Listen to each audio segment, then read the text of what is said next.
lost anyone. Okay, I hope that went okay. We're going to now. So I sent you an email yesterday. If you didn't get that email, let me know, and I'll send it to you after the meeting with a number of attachments of documents that relate to what we're covering this morning. So this was the first of those attachments, I think, and it's a summary of the main MOHO assessment tools. And we're going to focus on the top four, what we tend to call the kind of global MOHO assessment tools, because they are the four that cover all of the MOHO concepts. And you would usually start your assessment with one of these, and then if you need to go into more detail, you can use the ones below that focus on different parts of the person or the theory. So back to PowerPoint now. So slide. So how do we choose the right assessment tool? Just a few things to consider. First of all, the purpose of the assessment might sound obvious, but why have you been asked to assess? What are you trying to find out? Because that will obviously shape what you focus on in terms of the information gathering and how much detail and depth you need to go into. Secondly, we need to be realistic. Most of us are busy, so we need to think about how much time do we have available. Some of the tools are quicker to use than others. And then thirdly, we need to think about the service user. We need to think about the readiness and capability of the service user to participate in the assessment process. And we want to try and choose the form of assessment that maximizes their involvement to the extent possible. So let's compare the four global tools and look at the criteria you might want to consider for using them. So all four, the four down the right-hand column there, they're all broadly assessing the same thing. They're all broadly assessing volition, habituation, performance, and environment, but they're just gathering the information in different ways. So firstly, the interviews. The two main MOHO interviews are the OCAIRS and the OPHI. So again, if we were in a small group, I'd ask you this question, but I'm just going to tell you the answers now, which is a bit boring, but just for time-wise. So benefits of using interviews to gather assessment information. Well, first of all, interviews obviously allow a fairly in-depth exploration of some of the occupational issues. They allow you to probe. They allow you to get quite a deep understanding of what's going on for someone. Secondly, they obviously give you good insight into the client's perspective on their situation. You're hearing information directly from them. And thirdly, and people I don't often think about this one, I think, is that they're good for building rapport. The MOHO tools are designed to feel quite conversational, and they will be asking the person questions that they haven't probably been asked millions of times before by medical students or doctors, or that are coming at it from a more medical perspective. So I think they are generally quite conversational and good for building relationship. So when would you not consider using an interview? What are some of the limitations or contraindications? Well, firstly, simply if someone can't tolerate an interview, it's quite demanding to be asked question after question. They can take, a fair bit of time. So some people just won't be able to tolerate an interview. Sometimes it might be that the person just has difficulty articulating themselves verbally, or if language is an issue. And then thirdly, if someone has limited self-awareness, then obviously you're going to be getting maybe an inaccurate account if you rely solely on an interview.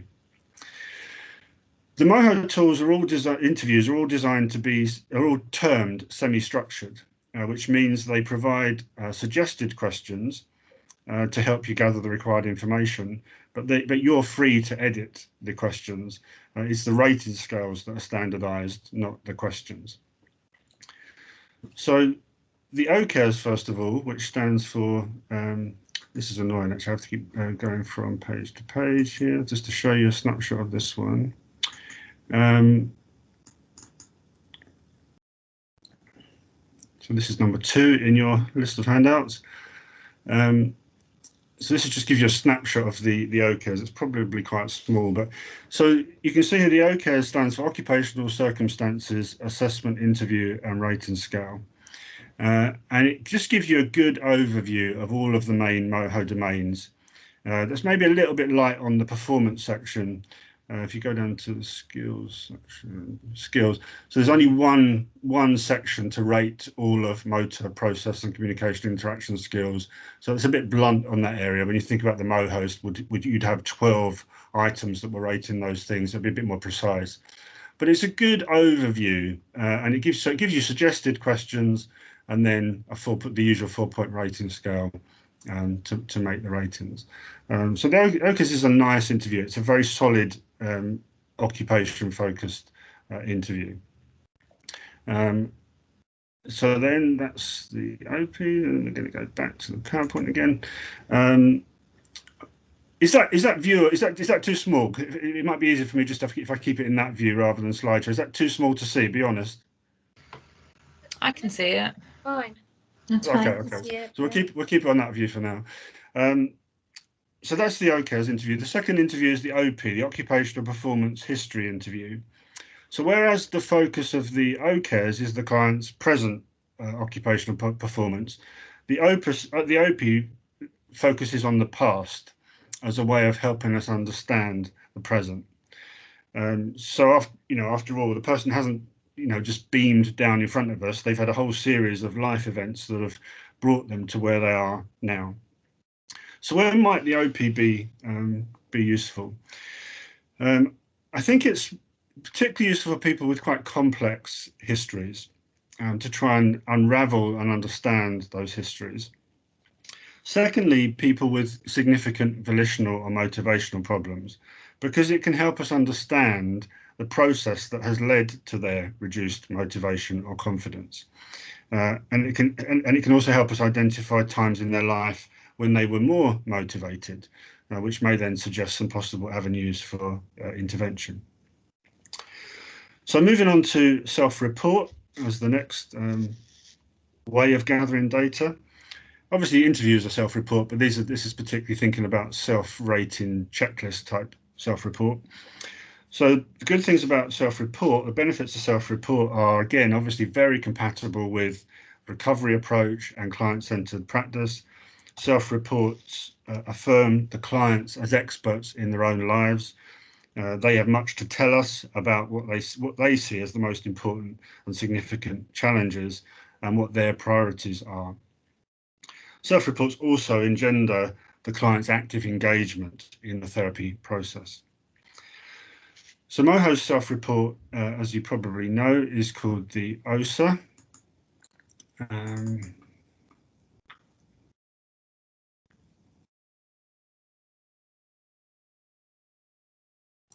It's too big.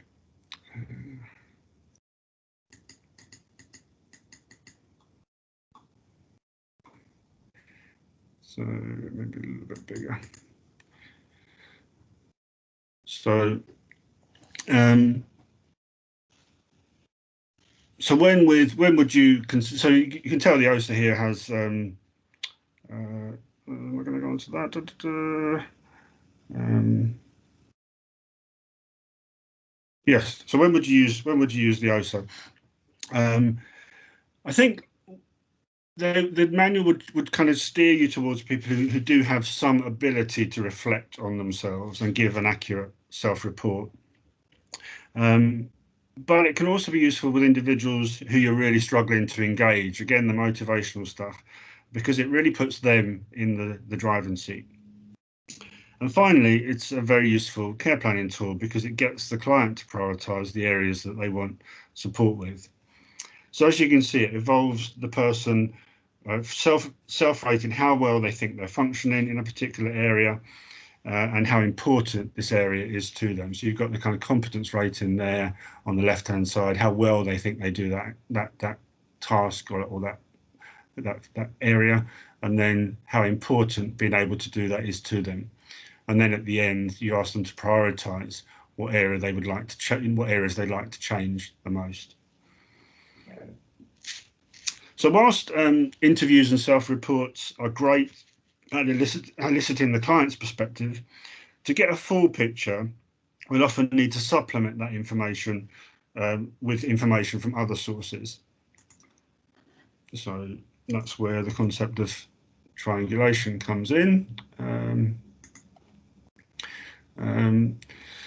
So triangulation is the process of comparing evidence from different sources in order to build a more complete picture of what's going on. So typically triangulation will involve gathering information from the client themselves, we've just been talking about self-report, but also from functional observation, actually seeing the person do things. And then thirdly, from third-party report, speaking to family or speaking to other members of the MDT, looking on Rio, and so on. And that obviously brings us to the MOHOST.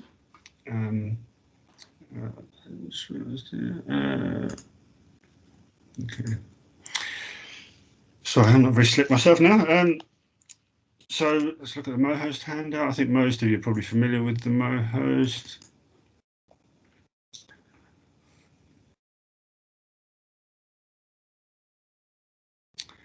So this is one of a number of report formats on the MOHOST that we've got on the OT team sites. So, and obviously this lends itself perfectly to the idea of triangulation. Probably the reason why it's the most popular, the most widely used of all of the MOHO tools. It's by far the most flexible of the MOHO tools in that allows you to gather any of those means, self-report, observation, or third-party report. You can use whatever information is at your disposal to be able to make your ratings. So it would probably be your tool of choice with people who are unable to accurately self-report, or when you just want to supplement interview or self-report data with other sources of information. Okay, so we're going to now, they're the 4 global tools. We're now going to, got a video to share with you. Emma's going to play a video which is all about the MOHOST ExPLOR, which the video will explain it all. So this was an interview I did with Karen Howell, who's one of our learning disability OTs, who's on leave this week, but she kindly agreed for me to speak to her about the MOHOST ExPLOR last week. So can you just seize control, Emma? Do you want me to, do I need to give it to you?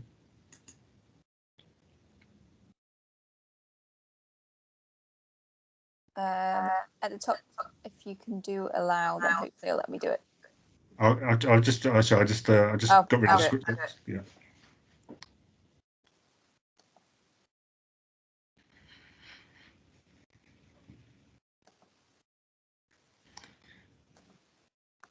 I did a fundamental error. The audio, yeah, the audio is Every time. It's so easy to forget that. So whenever you're sharing audio, there's a little box you have to click. It says share audio. Can everyone see? Yeah. Yeah. And then I'll press play and hope that you can hear. So I've got a case study using MOHO ExPLOR to go through today. I've compared it a little bit to MOHOST, which I think you're probably all familiar with.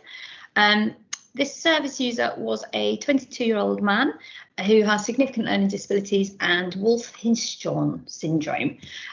There's a little picture on here. This isn't my service user. This is another gentleman with the same syndrome, but it kind of illustrates that he's of quite small stature. There's some unusual face shapes. He's also got some unusual structure within his hands that makes it difficult to do things sometimes. But a very active young man. He lived in a family property with his living carer who'd been caring for him for 9 years at that point. So quite an unusual setup, and was accessing a specialist college. So the reason he was referred through to us was because he was heading towards big transitions. All at once, he was leaving college. His living carer had had a baby and she was leaving. The family wanted to move into a new property with a new housemate and a new staff team. So his behaviours had increased. When he got anxious and frustrated, he would grab people and pinch people, and there was an escalation in those that were seen as him becoming more anxious about all these changes that were happening for him. So I'm going to try and focus more on the MOHO ExPLOR assessment than the OT process itself, because I think this is probably the bit that's new for people. So just to kind of compare the MOHOST and the MOHO ExPLOR, my little red circle's in the wrong place, so I do apologise. I should be circled the environment within the MOHOST is just one of your 6 categories, but when you do the MOHO ExPLOR, you're looking at all of the 5 categories that you'd normally look at: motivation, habituation, communication, process skills and motor skills, but you're looking at them firstly through the functional skills of the person and then how the environment supports those. Mm-hmm. So rather than it just being one small section at the end, which is usually the more straightforward bit, you're actually looking at environment as an equal partner to the person. So looking at how we rate, the rating differs. I've got the MOHOST ones there. When we look at MOHO ExPLOR, we're looking at the highest rating being spontaneous. So that's the person is spontaneously taking part in activities, communicating, using process skills. The next level down would be people that are involved, but perhaps need some prompting. They're not doing it spontaneously, it's just part of a routine. People that are hesitant, might be a little bit anxious about getting involved in occupation or communication and need a bit of encouragement. And then the last level is people who are completely passive. So MOHO ExPLOR is used generally with people with severe learning disabilities. I think there is scope for using it in people with dementia. And when we say passive, we're kind of saying, well, actually, this person doesn't particularly seem to be involved in this element at all or not aware of it. It tends to come in where if we used MOHO ExPLOR with this chap, because the MOHOST, he would have just scored kind of very low. It would have been kind of inhibits and restricts in possibly most areas, whereas the MOHO ExPLOR, as you'll see, gives him really a kind of chance to shine. But I shall go through. So looking at motivation, this is about how he enjoyed exploring his environment. He loves exploring new things, so that's spontaneous. Engaging with other people, he would do that if he knew people, he was very good at doing that. Choosing was a bit difficult for him. That's choosing different activities to do, and he really needed structured choices of familiar options to be able to make choices. Otherwise, he found it quite difficult if they were kind of more abstract concepts. Looking at his pattern of occupation, this was very good for Robert. He was able to maintain his activities with very, very little support, really. He's able to adapt to change. He had a good sense of belonging with his peer group, so that was very spontaneous. His communication and interaction skills is an area that was more of a struggle for him. So indicating his needs to people, relating to people he wasn't familiar with, all of those he'd be quite hesitant with and need a lot of support and encouragement.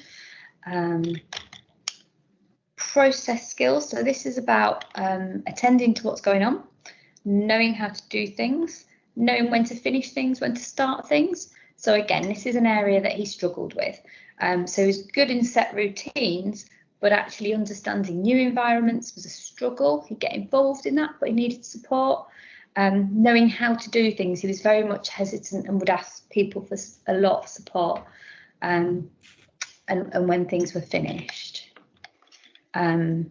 His motor skills were a real strength, so he's a very active guy, enjoyed horse riding, swimming, trampolining, anything physical really.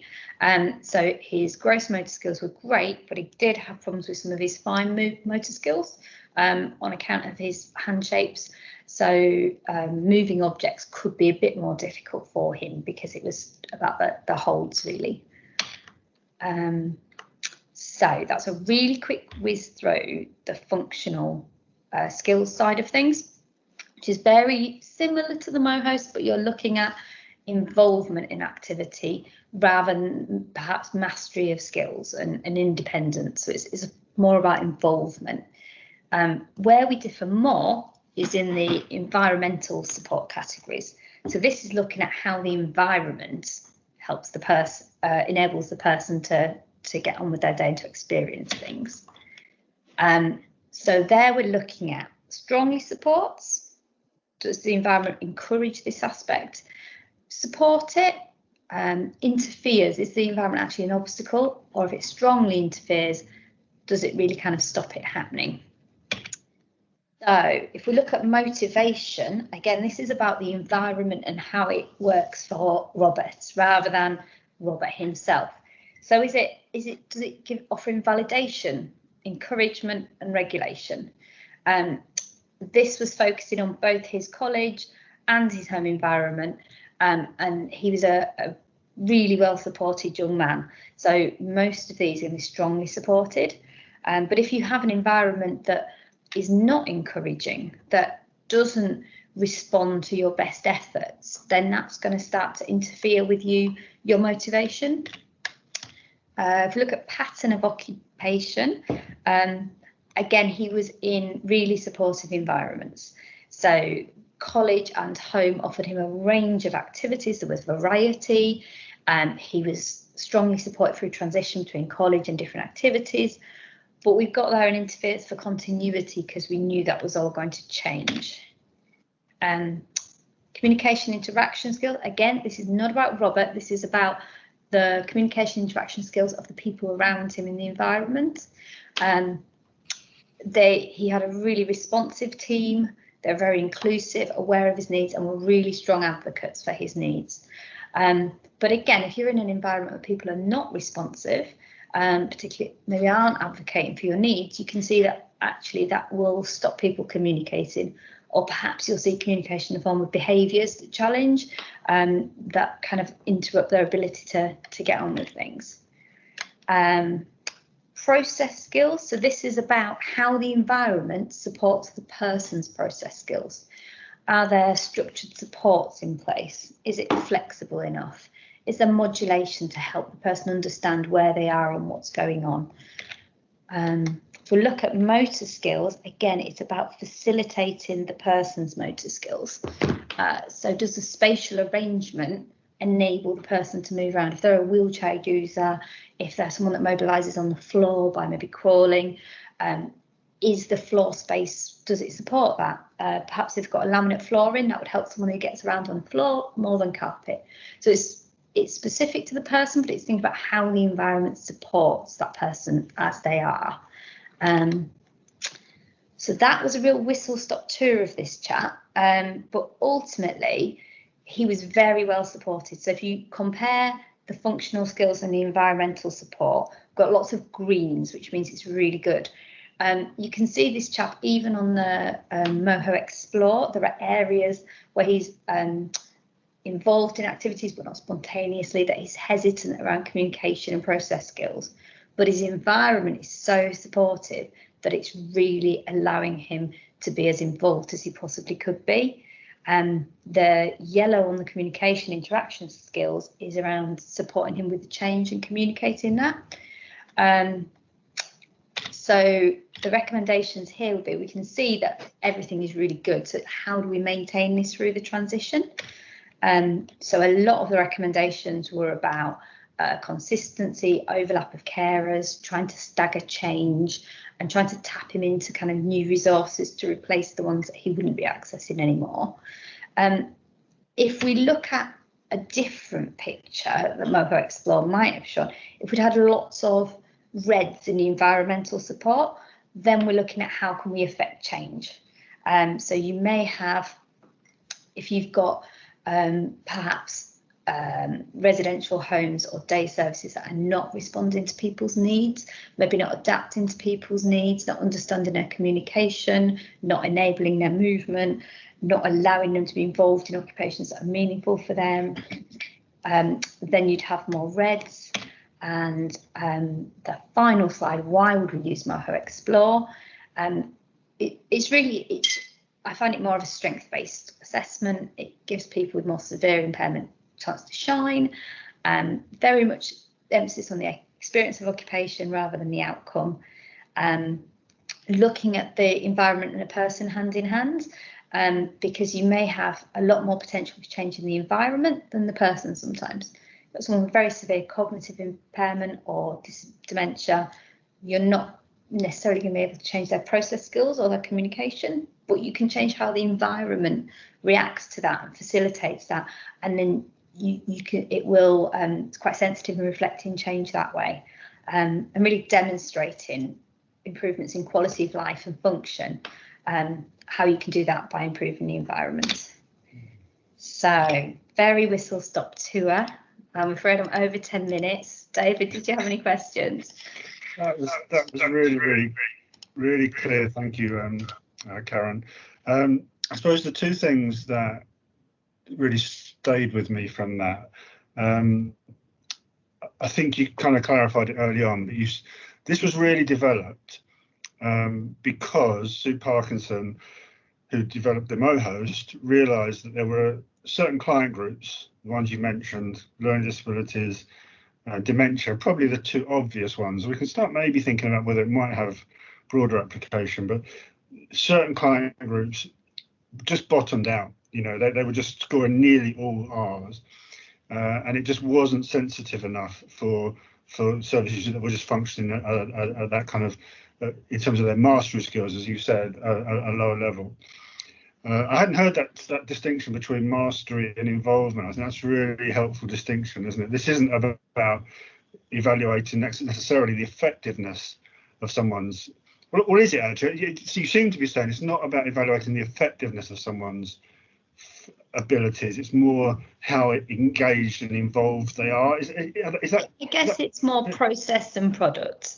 Does the person how are they able to involve themselves in meaningful activities that are meaningful to them throughout the day, and so it's not about whether they can do it on their own, it's not about how much support they need to do it, it's about with the right support, can they do it?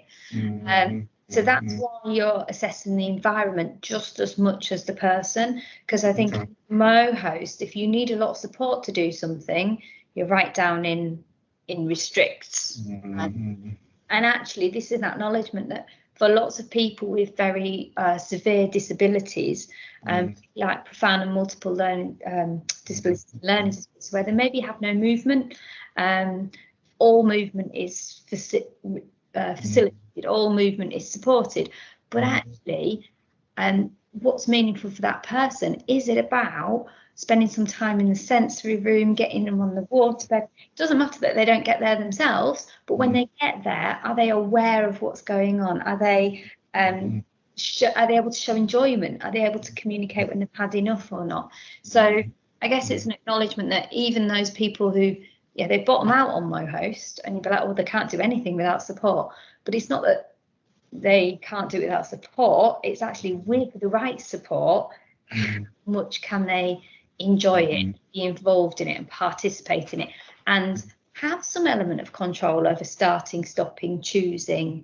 Those are all important things, and actually somebody with profound disability might not be able to do them verbally, but actually with objects of recognition, with facial responses, with a skilled staff team that understands how they communicate, that person can express choice and satisfaction or dissatisfaction.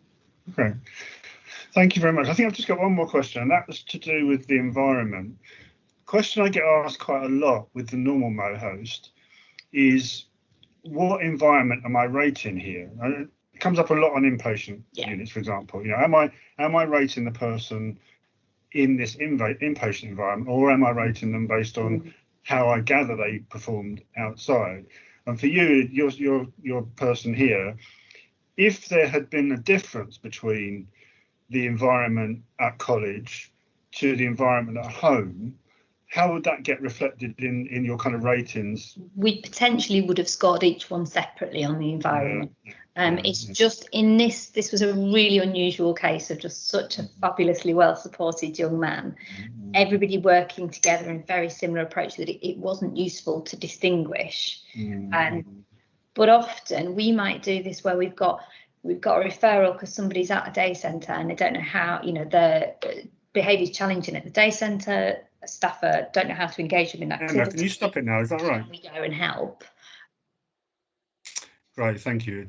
I think trying to claw back a little bit of time. That was nearly but yeah, thank you virtually. Thank you so much to Karen for her willingness to do that. Hope that's given you a good flavour of that tool. It's horrible seeing myself back. I didn't realise how much I look up. What's the looking? I don't know why I'm looking up. Why am I looking up at the sky? Is it bizarre? Anyway, so none of you have given me that feedback before. This is an eye contact issue I seem to have. So I'll need to work on that. Right. I don't know if Sean's joined us yet. He's imminently arriving. So I think what we might do is just. I think we'll take a break there. David, just to say, we've got one question in the chat, so should we do that after the break? Yeah, we'll do the question now, yeah. So it's from Claire, so I'm just going to read it. So it's, is it still helpful to complete an OSA if you know the person's insight and actual performance are wildly different? I've had this thought with a client who scores very highly in expectation of success, but an R for appraisal of abilities. Yes, great question. Use your judgment. I think there are times where working through the process can give you the window for feedback. So that's one reason for doing it. You can, having sat down with the person, they've given you their account, and if you do have some disagreement based on your observation of them or other information you can just ask for permission to give feedback. You've asked them to tell you what they think. Rather than just go straight in there and starting to challenge what they've said, ask for permission to give feedback. Would you be would you be interested in hearing my observations on how you're doing in these areas? And assuming you get a kind of greenish light, then that's your opportunity then to just gently feed back your observations. And so there might then be the opportunity to have an honest dialogue about the differences and maybe some negotiation and some compromise about what areas you focus on the back of that. And then the other reason for doing it, even though you think you're not going to get an accurate account, is the engagement issue. So if someone's really not very motivated, not really connecting with you, it still could be a therapeutic thing to do to get them in charge. And you tell me what you think you need help with. So that two reasons I think to do it, even though the insight might not be great.